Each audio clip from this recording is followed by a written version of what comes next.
Hey everyone, Kelly here. In today's video, we're going to install a Steeda Triax shifter. We're also going to see actually how much shorter it actually is. And at the same time, we're going to install a Steeda transmission bushing insert and the Steeda shifter base bushing. Alright, so what do we have here today? So basically we have the Steeda M228 transmission bushing insert. There we go, we got some instructions there. We got the Steeda billet shifter base bushing bracket. We got that there, and of course we have the Steeda short throw shifter lever. So basically there we have it. We package all the contents, everything that comes from the two boxes. Obviously those ones are don't really come with too much, just the piece themselves. So let's go ahead. We got her up on the hoist there.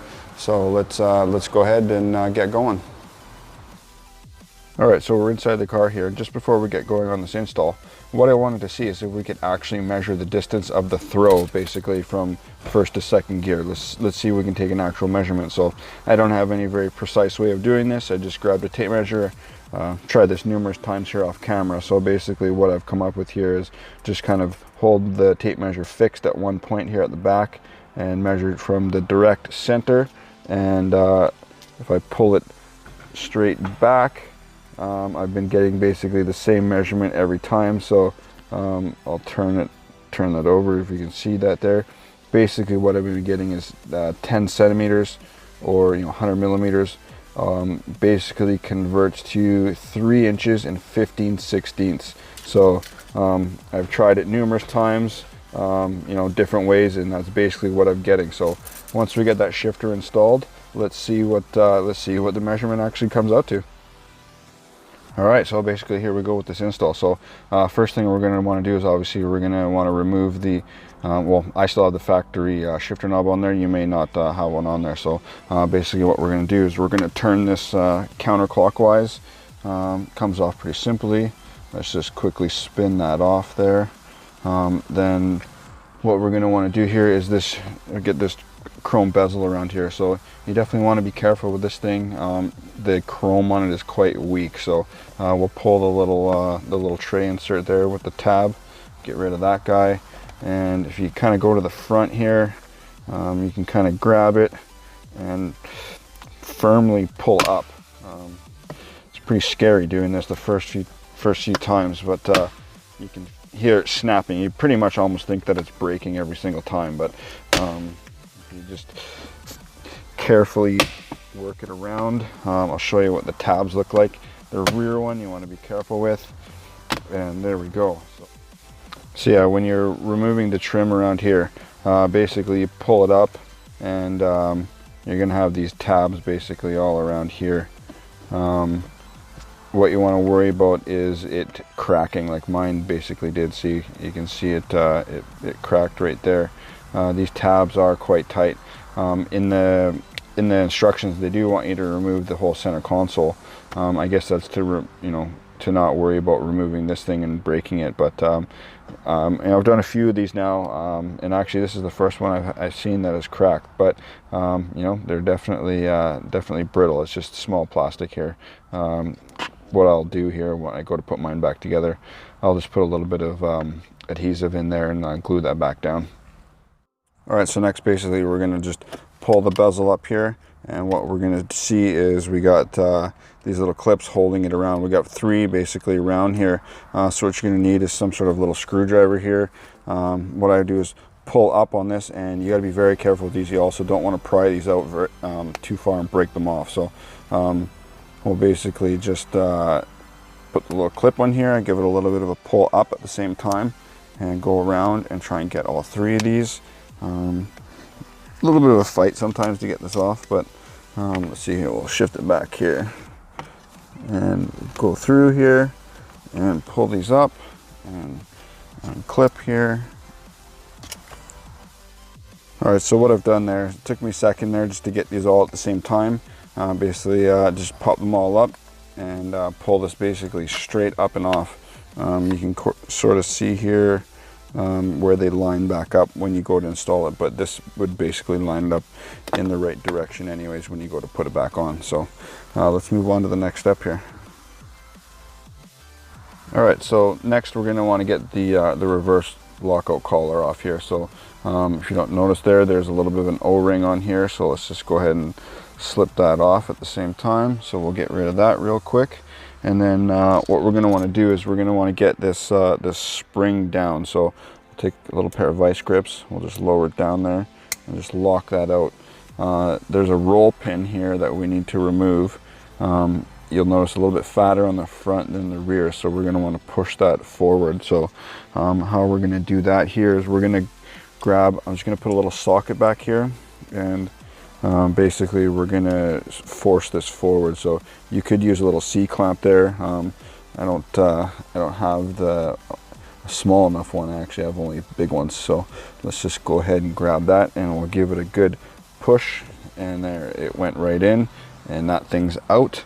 So now we will, I'm just going to get a little pair of vice grips here and grab onto this roll pin here, and let's just try and clamp it and work it out the front side. So hopefully this just comes out nice and easy. It looks like it's going to fight me here a little bit. Let's grab it a little bit firmer and just see if we can really get onto it here. So okay, so there we go, I got it. And oh, careful. Let's try this again. Maybe I need to get myself a little bit bigger pair of pliers here. These ones aren't quite on there. So there we go, got onto that and just working it forward. It does look like it's coming out. One thing to be careful of, obviously, if you're pushing really hard, don't put too much pressure and fly off into the dash too much like I did basically right there. So basically just go a little bit here and work it basically until it comes on out. There we go, and there it is. Alright, so roll pin's out. Let's go ahead and remove our vice grips. Make sure you don't let it go flying, because that spring is underneath there. So we'll go ahead and pull the spring off, and then we can go ahead and remove the collar off.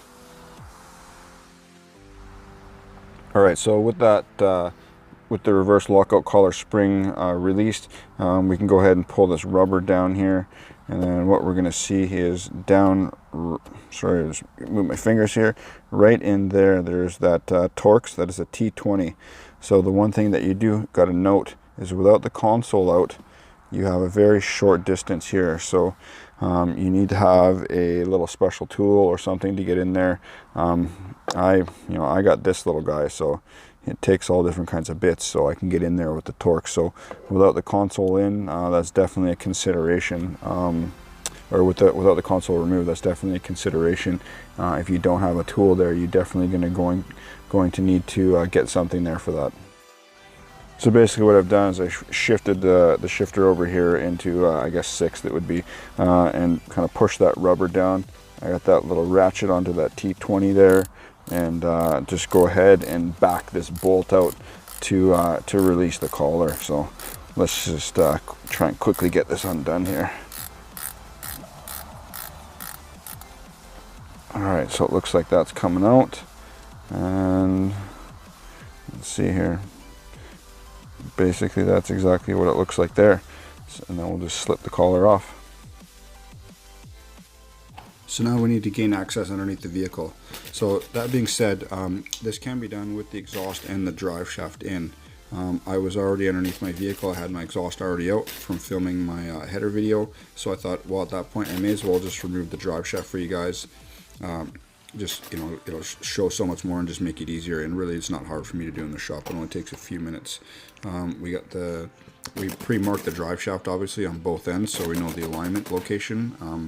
You just pull all the bolts out of basically both ends, the center bearing, and on the front side of it as well. And once we got the drive shaft removed, then we can gain access to the transmission shifter assembly from the bottom quite easily. And yeah, let's just go from there. When you do remove the front of the drive shaft, you do only need to do the 3 main bolts that go to the transmission kill output shaft. So don't worry about the other 3, just remove those 3 there and you can quickly pull it out.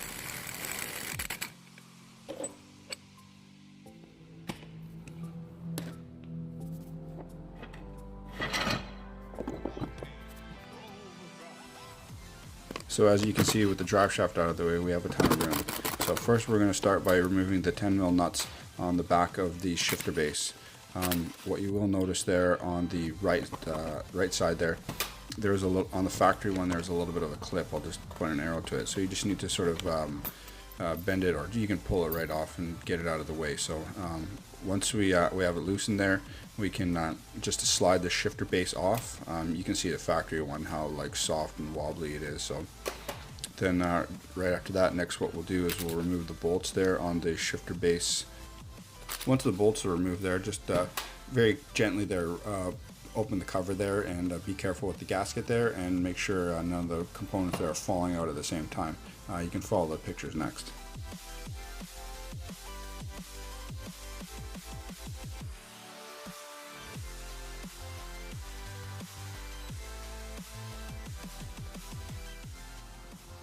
Okay, so now we got the cover off. What we'll want to do is we'll just ever so gently here, just pull down here and just lower the rod and the bushings down. They're still connected to the front there, so they're not going to fall out on you. The bushing may slide off, but it should be, you know, pretty greased, so it should stay on there. You can just slide it off. You can also apply a bunch of new, you know, lubrication to that as well. So once that's exposed, you'll see up in there is the shifter handle itself. So there's two 10s and a block plate. We're just going to want to go ahead and undo that and take the block plate off. The shifter, you know, it may fall out, it may not, it could be stuck in there. But once the block plate's off, notice that it does have two little detents just to line it up there. So, you know, it would be greased on one side and the other it won't. So in case you forget there. And then right after that, we'll go ahead and we'll grab the shifter handle and we can just pull it straight down and put it on the bench.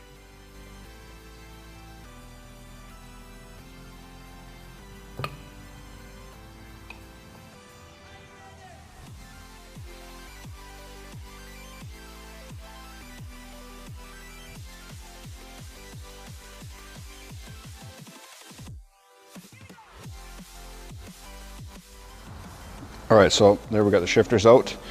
Took a couple pictures there so you can see the difference length. So first thing we're going to want to do here is we're going to get these bushings transferred over and get this thing greased up. So these basically just pop off. Takes a little bit of prying there, but there I could just basically get that one off by thumbs, put that down there, and same with this one. It should sort of just pushes back. It's just slipped over the ball there, so we'll get rid of that. We got the grease pack that came within the kit. Obviously there'll be a little bit of grease in there already. We can go ahead and just apply a little bit more in there. Sorry, missed that on camera there. We can put a little bit on the ball, obviously, and just kind of work it around there a little bit. And same thing with inside the bushing. Make sure it's nice and lubed up inside there.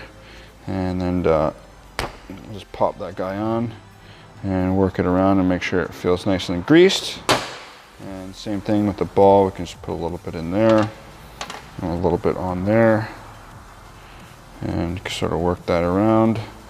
And same thing, you can just pop this on here. Just put it in my hand here. Oh, that one's pretty tight, so let's just try this again here. If you're having trouble, you can always put it on the bench. I'm just trying not to shake the bench there too much. So I think that's what I'm gonna do actually here. We're just gonna put it on here and just give it a good push down. Yeah, it took a pretty good amount of force, but anyways, it's on there. And it is definitely greased, pretty tight. I'm sure it'll loosen up over time a little bit there. So, all right, well, basically that's it. We're gonna slip that back up inside there. So we got those bushings installed on the handle. So we'll go ahead and just place it back up into the shifter housing. Make sure you put some fresh lubrication on all the pivot points there, of course. And then we'll go ahead and reinstall that block plate back on there. And yeah, on to the next step.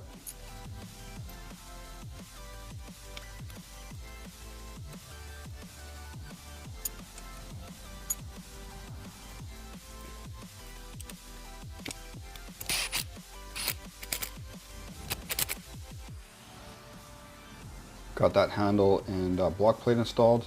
So now we'll just put the rod and the bushings back in place exactly where we found them. There's the two collars go basically in the alignments on either end, and we'll just push that basically up into place, and then we will grab our bottom cover and reinstall those bolts as well.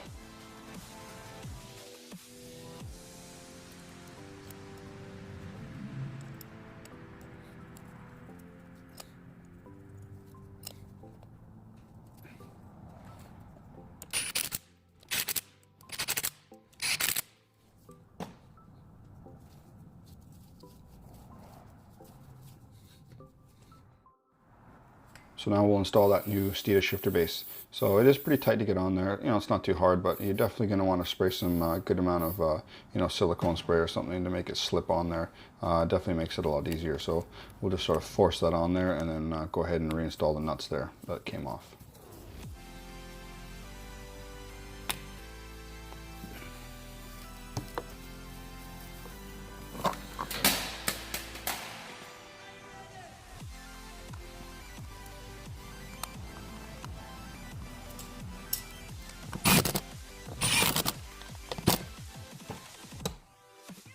Next, onto the trans mount insert. So first we'll need to remove the cross member. So obviously we're going to have to support the transmission so it doesn't fall down, and then just remove the bolts from the mount bracket. So with the trans cross member removed, you can see now the trans mount there. Obviously you can see the holes where the bushing insert is going to go. We just kind of cleaned out the holes, make sure there's no rocks in there, debris, and then sprayed some silicone spray on the insert and the mount itself. And then basically just give it a good push and work it in there slightly, and you know, get it firmly seated in there.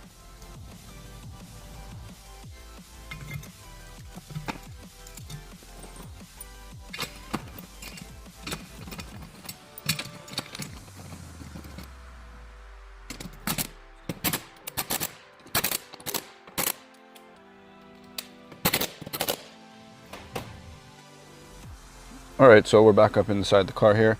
Got the shifter back installed. You know, you're going to want to double check, make sure, you know, everything's working fine. If you know, I've checked it all around and shifted it well, made sure everything's looking good. So one thing that we probably could have done to make it a little bit easier is what you'll notice here is right here there's a machined ring, and down below you can go back to the pictures, you can see a second one. That is for these O-rings. That's going to help with the rattle for the reverse lockout collar. So let's just go ahead and slip those down there. So try not to get the first one stuck in the first ring, as we're going to try and make it pass and go all the way down to the second one. So you won't be able to see it on camera, but just a little bit ways down there, and it is in. So all right, sounds good. So let's grab the second one here and let's just put it on there. And then we'll grab our reverse lockout collar. So they say to go ahead and apply some lube on there. So I got it with the lube that's already supplied down there. So we'll go ahead and slip the collar down. Now, one thing actually I didn't note, and it's probably one of the most important things, is on this. Originally, when we took it out, the screw for the reverse lockout collar was on this side. Now it is it's on this side down here. So we most definitely, when we install this, going to make sure that it was facing the passenger side. So mine is, so we'll go ahead and start getting that down there. All right, so let's go ahead and install this reverse lockout collar. We got our little screw that we removed from the other side, and we'll just line this up here, and we're going to try and get this in here. Let's see, I'm not really looking here, try and just get it by feel here real quick, which I don't think that's going to work.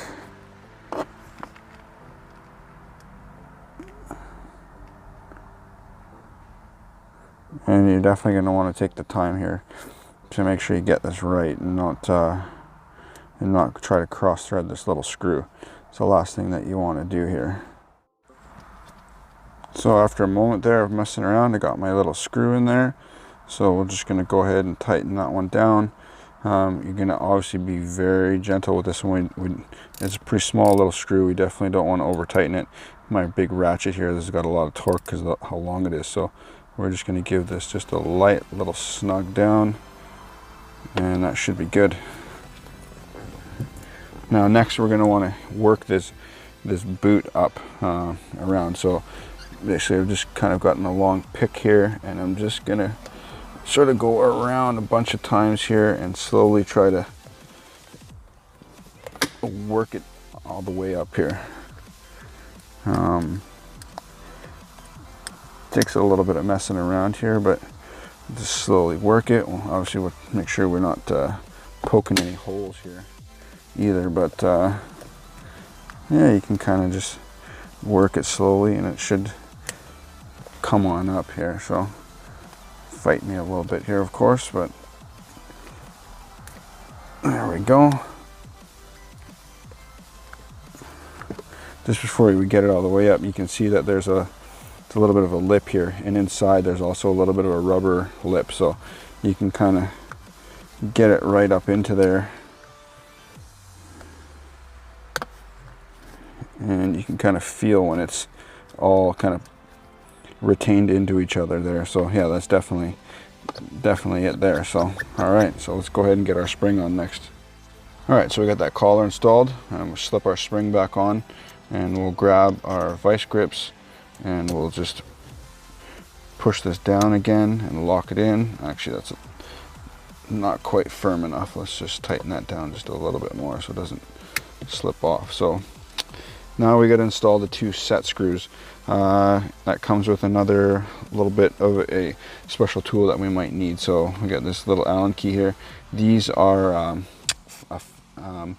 I'll double check and make sure I got this right. I'm pretty sure this is a 5/64 key here. So it says to make sure you put these in evenly. So we will make sure we do that. Put it in partial way. You know, try not to drop these here. Obviously quite small. The last thing you want to be doing is trying to fish it out of the center console here. All right, that one doesn't want to go. Maybe we'll just put it on the end of the key here.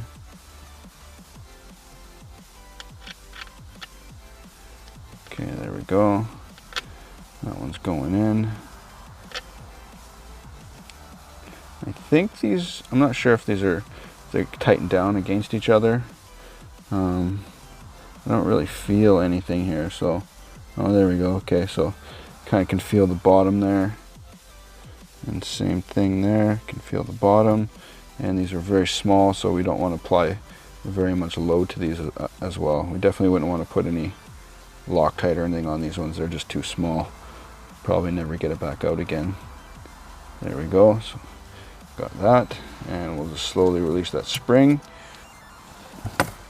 and we can kind of try the collar. Seems to be working perfectly fine, so that's good. Now the one thing that I was just noticing in the instructions here, that let's just say, let me just read back here. All right, so we're going to go ahead and get the shifter boot and everything back on. So what we're going to notice here, we're going to want to push this down inside here, so we're on top of these little notches basically right there. So we're going to go ahead and slip that on there and give it a good push, and you can kind of tell how deep it's going in there. Then we will take this 3/32 Allen key, and basically just walk these in, or screw them in basically. It'll be going past that little lip. Got to make sure we don't over tighten those as well. The plastic, the Delrin plastic there, they say is quite you know, brittle, or not brittle, but like strips easily, it says in the instructions. So we'll just kind of snug those down in there. Sorry, blocking the camera here. Let's go ahead and just get this one in as well. Yeah, just basically just snug these down. They don't need to really be, there's not a lot of load on there. So once those are in, then we can basically just give this a try even before we put the knob on. So there, it's looking good. Seems to be working fine. At that point, essentially next we're going to work on the shifter knob. So I still have my factory knob on there. So let's go ahead and get that installed as well. All right, so now that we got the collar installed, all we got left to do is install the shift knob. Now the kit came with that little rubber insert. I tried it inside there, and actually there's not enough room for it. So on the factory one, we're going to want to stick with no insert. I did put a little bit of removable Loctite down in there. So let's just see if we can get this snug down.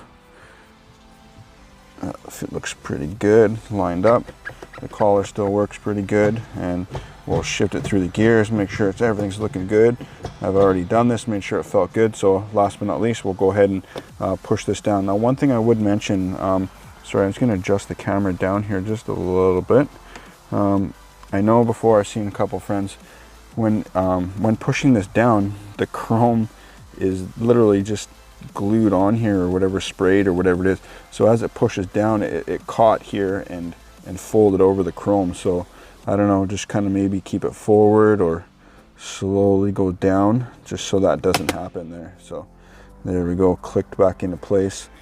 And forgot to show, but mine had cracks, so I just did put a little bit of epoxy glue on there, and it held down there real nice. So that should be just fine. So there we go, so all done. Now, last but not least, let's just I'm going to reset the camera here so we can see a little bit, and let's take another measurement. All right, so back to the measurement here. So tried this a bunch of times here off camera. Pretty much the same. Just line it up with that center line there, and shifted it back. And pretty much what I'm seeing is here. Let's zoom in there. You can't quite see the line on top. Got no one here helping me out. So it looks to be right at about, at the most, 8 centimeters, so 80 millimeters, maybe even a little bit less, maybe 78. So I would definitely call that, if we were at 100 and now we're 80 or just under, I would definitely say that's about 20% less in distance. So yeah, I would confirm the shifter is about 20% less throw. So I'm gonna go from there back down, and I mean, there we have it. So I would say that's pretty much bang on. So, well guys, thanks a lot for watching. Hopefully this will help you get through your shifter install, and yeah, see you on the streets. So in summary, I've had the shifter in now for a couple of days. All in all, I'm pretty happy with the performance of it. It's definitely shorter. Haven't had any lockout or anything like that. Seems to be shifting just fine, so I'd say I'm pretty happy. I did take a quick look and see that they listed the Steeda shifter as a 30% reduction throw. I guess I would say that's kind of slightly inaccurate, maybe a little bit optimistic. I was looking, maybe 20-25% maybe at the most, but pretty small. It's still definitely shorter, and pretty happy with the performance. Just wanted to say thanks to everyone who watched it. Please feel free to leave me a comment, or have any questions, also leave those there. Thanks very much.